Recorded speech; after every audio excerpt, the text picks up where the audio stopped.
substantial progress in many ways. We had a good meeting, as you know, just a short while ago with the president of Russia, and I think there's a possibility that something could come out of it, and today's meeting is very important. We have, I guess, the seven very powerful leaders from Europe, and we're going to be meeting with them right after this meeting, and thank you very much for being here. Thank you so much, Mr. President. If I can, first of all, thank you for invitation, and thank you very much for your efforts, personal efforts to stop killings and stop this war. Thank you.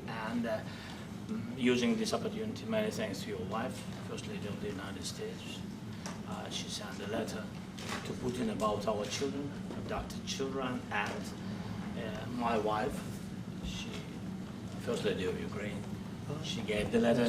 It's not to you, to your wife. Oh, I want it. Yeah. So we are saying this sensitive topic, yes, please. And thanks to our partners, and that you supported this format, that after our meeting we can have leaders who are around us, UK, France, Germany, Italy, Finland, EU, NATO, I mean all partners around Ukraine supporting us. Thanks to them, and thank you very much for invitation. Thank you very much for being here. President Trump. Do you think it's fair? Yes, Peter, go ahead. Thank you, President Trump. So, President Zelensky, you say in a post on X today, Russia must end this war, which it itself started. President Trump, you say President Zelensky of Ukraine can end the war with Russia almost immediately if he wants to. Which is it? Yeah, I think that's true. I think we're going to have a meeting. I think if everything works out well today, we'll have a trilat. And I think there will be a reasonable chance of ending the war when we do that. And is this the end of the road for American support for Ukraine? Is today's meeting deal or no deal? I can never say that. It's never the end of the road. People are being killed, and we want to stop that. So I would not say it's the end of the road. No, I think we have a good chance of doing it. It's been almost 4 years now that a lot of people were killed last week. A lot of people last week. I mean, millions of people killed, but a lot of people last week for whatever reason. A big number, a lot of soldiers, on both sides. And I know the president, I know myself, and I believe Vladimir Putin wants to see it ended. And as you met with Putin on Friday, today you've got President Zelensky here. As you listen to Russia and Ukraine, which side has the better cards? Right? Well, I don't want to say that. I'm just here to be, look, this isn't my war. This is Joe Biden's war. He's the one that had a lot to do with this happening, and we want to get it ended. And we want it to end good for everybody. We want it to end good. The people of Ukraine have suffered incredibly. And to that point, President Zelensky, are you prepared to keep sending Ukrainian troops to their deaths for another couple years, or are you going to agree to redraw the maps? Thank you for your question. So, first of all, we live under each day attacks. That today have been a lot of attacks and a lot of wounded people, and the child was dead, small one year and a half. So we need to stop this war, to stop Russia, and we need support American and European partners. And we will do our best for this. So, and I think we show that we are strong people, and we supported the idea of the United States, personally of President Trump, to stop this war, to make a diplomatic way of finishing this war. And we are ready for trilateral, as President said. This is a good signal about trilateral. I think this is very good. Thank you. Mr. President,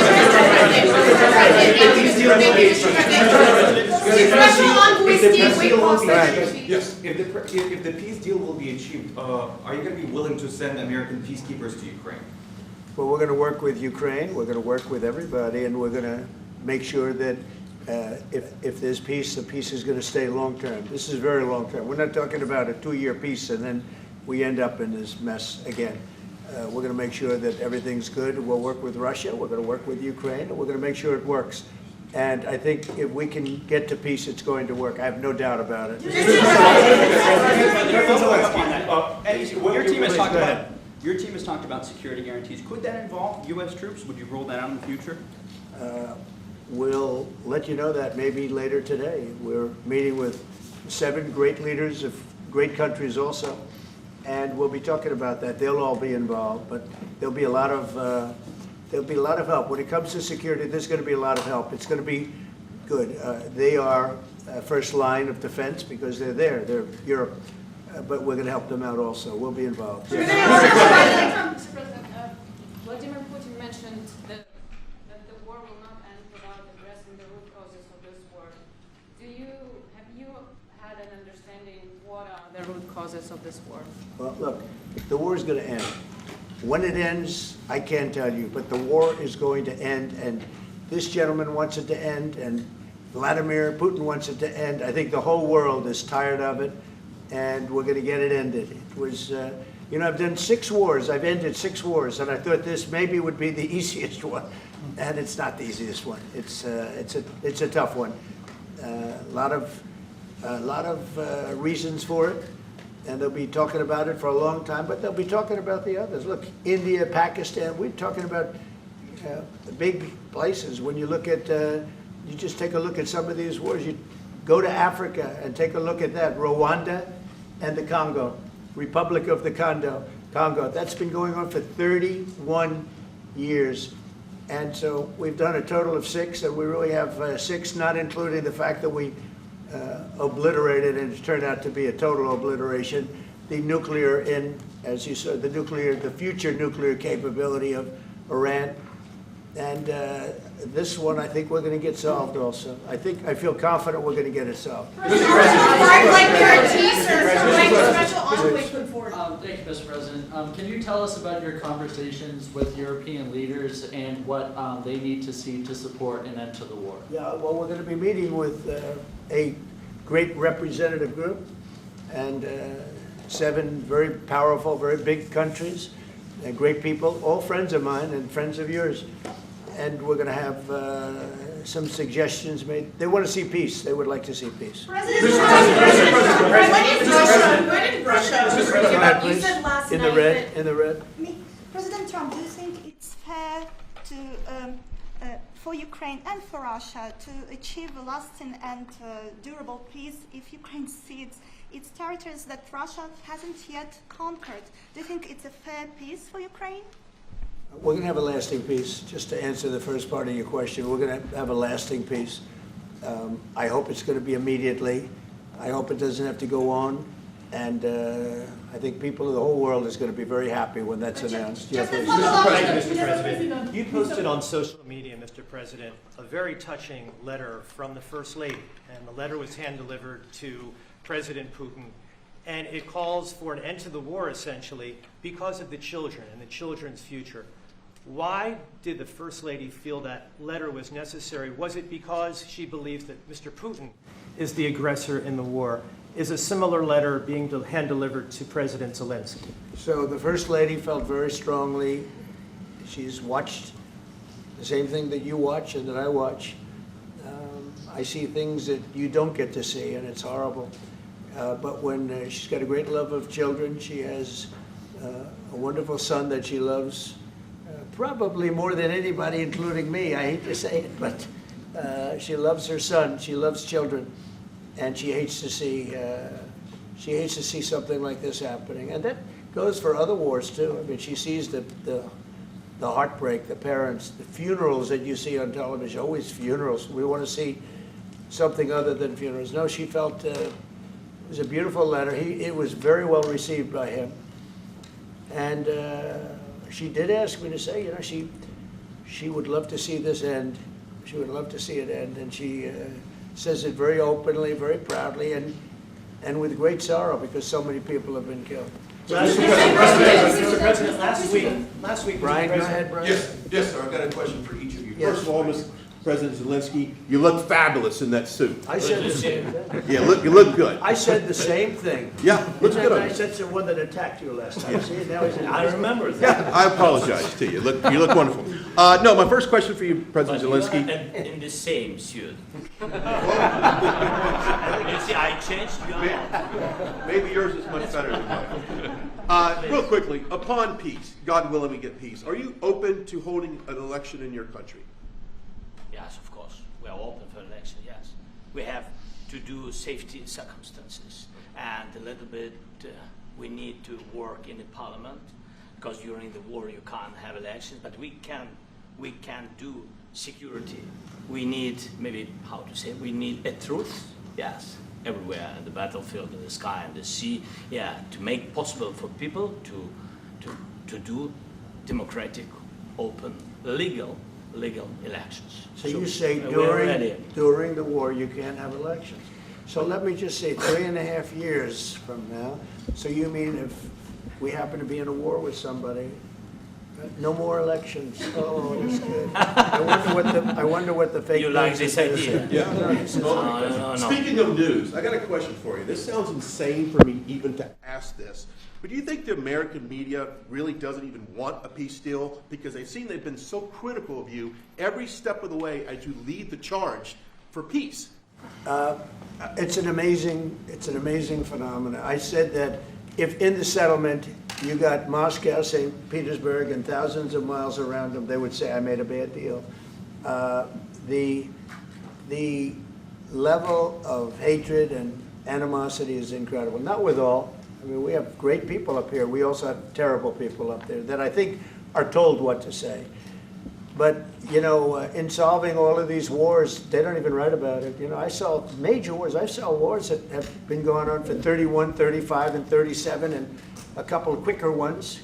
One that was going to go into a full-blown deal very quickly. The one I'm talking about, it was a big one. But they don't even write about that.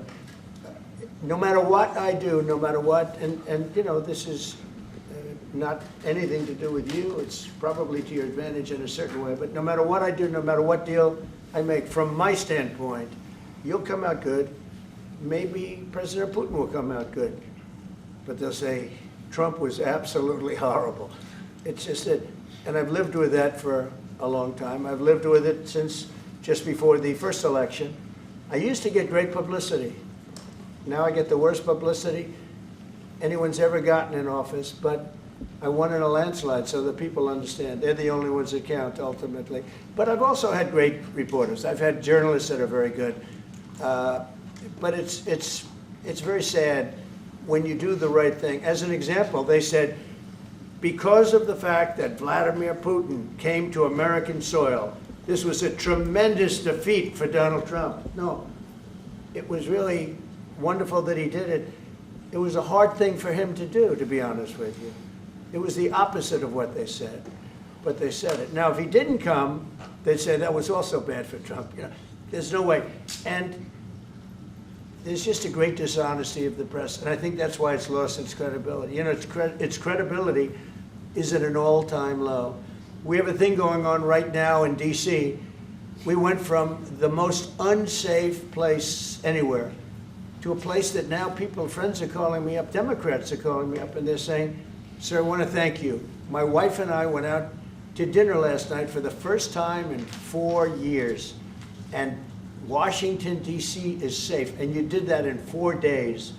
I'll tell you, it's safe. I had another friend of mine, he has a son who's a great golfer, he's on tour, and he came in 4th yesterday in the big tournament where Scotty Scheffler made the great shot, and he said his son is going to dinner in Washington, D.C. tonight. I said, would you have allowed that to happen a year ago? He said, no way, no way. He said, what you've done is incredible.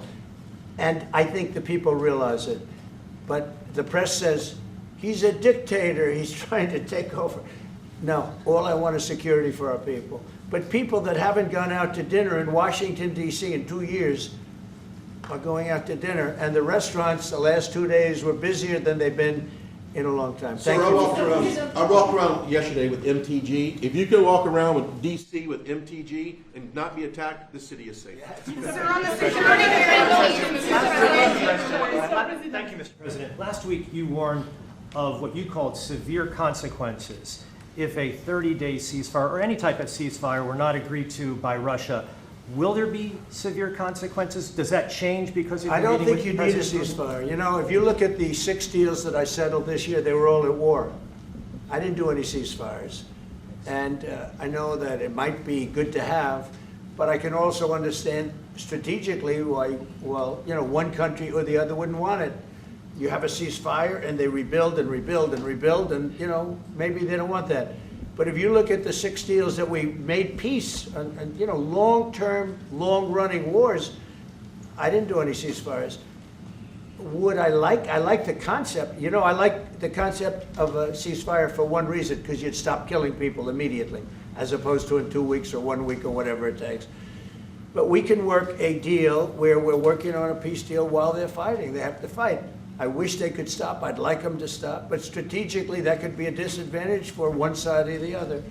But all of these deals I made without even the mention of the words ceasefire. Are you President Zelensky, are you disappointed that there's no explain the ceasefire? decision to offer Ukraine Article 5-like security guarantees, but stop short of pushing for their full membership? Yeah, well, we haven't done anything on that yet. If you look back and you go back long before President Putin, it was always a statement that they would never allow Ukraine into NATO. So that was a statement that was made, but we haven't discussed any of that yet. We're going to be discussing it today. But we will give them very good protection, very good security. That's part of it. And the people that are waiting for us, they are, I think they're very like-minded. They want to help out also. Thank you, President. Thank you, President Trump. Are you disappointed there's no The United ceasefire, Mr. States, President? the United States has already given hundreds of billions of dollars to this war effort in Ukraine. Biden. At best, it is a stalemate, and the killing continues. So, President Trump, how much more is the United States willing to give Ukraine? And President Zelensky, how much more do you want? Well, I'll start off just by saying we're not giving anything now. We're selling weapons. This is something before, I guess the number is well over $300 billion. That was under Joe Biden, a corrupt politician, not a smart man, never was. By the way, go back 40 years, he was not a smart man 40 years ago either, but now he's in particular bad.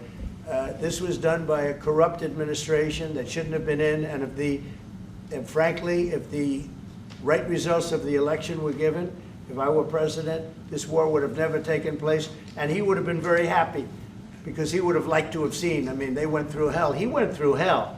This war would have never happened, and the people that were killed, a couple of million people, a lot of people with soldiers and everything else, and the people that have been displaced and forced into other areas and other countries because of what's happened, none of that would have happened. And I'm just saying that he was a horrible president, whether it was the borders or this, he was just a horrible, corrupt president. Thank you so much. So first of all, we have possibility now to buy weapons from the United States. We are thankful for this program and this opportunity. We are thankful for Europe. They pay for this. And through NATO program, for example, Pearl and etc., we have some programs where we can have some money to finance this. And this is a part, I think, it's not a part for the war and to defend us. It also will be a part for security guarantees, to strengthen our army, to rearm Ukrainian army. This is very, very important. And it depends how much money we need to rearm. For example, the question of air defense, we spoke about it with President Trump, and I'm happy that we have now bilateral decisions and we work on it with production, American production. Nobody in Europe has so many air defense like Patriots, for example. We need it very much, and this is also about defending. I think the good news, we make the best military equipment in the world by far. You mentioned the Patriots. How good are they? Systems. We have systems, they're literally 100% foolproof. And it's really like shooting two bullets, you know, two bullets hitting each other in the air in a space like this. The chance is 100%. It's 99 to 100%. So we sell the equipment to NATO. And NATO does what, I don't know what the arrangement is that you have with, but I know that they want you to have the equipment. And we're getting the best equipment in the world, but they pay us for the equipment. Under Biden, it was just crazy what was going on. I believe the number is over 300. I think it could be $350 billion worth of equipment and money and everything else. And we've made more progress in settling this war in the last 2 months and they made in 4 years. This should have been settled a long time ago, but it should have never happened. Yeah, please. Real quickly, you pushed out on social media. All right, Brian, go first. You pushed out on social media about doing away with mail-in ballots and potentially electronic voting machines. Can you expand on that and how important Well, that is? that's a very off-topic, just really quickly. Mail-in ballots are corrupt. Mail-in ballots, you can never have a real democracy with mail-in ballots. And we, as a Republican Party, are going to do everything possible that we get rid of mail-in ballots. We're going to start with an executive order that's being written right now by the best lawyers in the country to end mail-in ballots because they're corrupt. And you know that we're the only country in the world, I believe, I may be wrong, but just about the only country in the world that uses them because of what's happened, massive fraud all over the place. The other thing we want change are the machines. For all of the money they spend, it's approximately 10 times more expensive than paper ballots. And paper ballots are very sophisticated with the watermark paper and everything else. We would get secure elections, we'd get much faster results. The machines, I mean, they say we're going to have the results in 2 weeks. With paper ballots, you have the results that night.